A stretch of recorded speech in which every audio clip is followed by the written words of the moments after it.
Okay, today we're working on a 2000 Hyundai Elantra. Quick troubleshoot to the point. That's it. Okay, we got two codes coming up on this. One code is P0304. That is cylinder misfire 4. I'm gonna show you how to get to that real quick. And then we got another code is P0102. That is mass airflow sensor. But now, if you don't have a scan tool and your car is sputtering, come out to your mass airflow sensor to make sure to see if it's working. While your intake is a mass airflow sensor, you pull this off and it still runs the same way like this.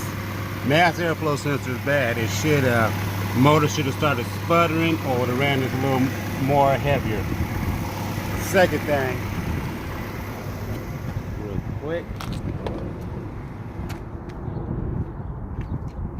Second thing is, come your 2.0. That's if you get that code on any type of car, it's mass airflow sensor, easy to get to. This here, take your 10 mil wrench, pop this off, set it over to the side, put the cap back on, force the 4 cylinders right here, pull it out. It wouldn't be your coil pack, it'll be your plug. Change your plugs, and then your cylinder misfire 4 is done. That's all.